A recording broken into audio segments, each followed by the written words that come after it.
शिवाजी महाराजांच्या काळातले जे गड किल्ले त्यांच्या पायऱ्या अजून शाबूत आहे आणि त्या पायऱ्यांमध्ये खड्डा पडला म्हणून सिमेंटची पायरी बांधली आमच्या शासनानं. ती पायरी गेली पण ती ओरिजिनल पायरी जशीच्या तशी आहे, कारण ती पायरी बांधणारा कोणी आयरा गेरा नव्हता. शिवाजी महाराजांची राजधानी बांधणारे हिरोजी इंदोलकर नावाचे त्या काळातले इंजिनियर होते आणि त्यांनी स्वतःच्या खर्चानं स्वतःचं घर गहाण ठेवलं आणि तो किल्ला पूर्ण केला. राजे तिकडं दिल्लीला अडकून गेले होते दिल्लीमध्ये, इकडं त्यांनी स्वतःचे पैसे खर्च केले.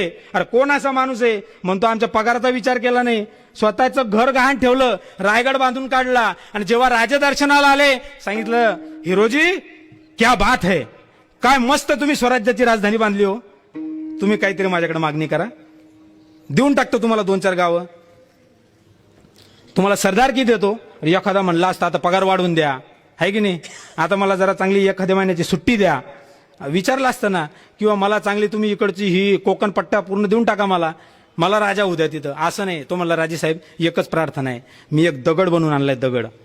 ह्या महादेवाच्या तिथं जे महादेवाचं मंदिर आहे त्याच्या समोर मला तुम्ही तो लावण्याची परवानगी द्या फक्त. आणि ते दगड पायरीच्या ठिकाणी लावलेला आहे. महाराष्ट्रामध्ये 3 पायऱ्या महत्वाच्या आहे, 2 पायऱ्या पंढरपुरात आहे. पंढरपूरला गेले तर चोखोबांची पायरी आहे, भगवान पांडुरंगाचे भक्त. चोखोबांची पायरी झाली की नामदेव पायरी, या 2 पायऱ्या भक्तांच्या पायऱ्या आहेत. आणि तिसरी आहे राजांची पायरी आमच्या, जिथं हिरोजी इंदोलकरांनी ते लावलंय आणि त्या दगडावरती लिहिलेले अक्षर आजही शाबूत आहे, जाऊन वाचून पहा. त्या दगडावरती त्यांनी कोरून ठेवलेलं आहे, सेवेचे ठाई तत्पर हिरोजी इंदोलकर. बस एवढीच मागणी केली. काय लोक होते एवढी.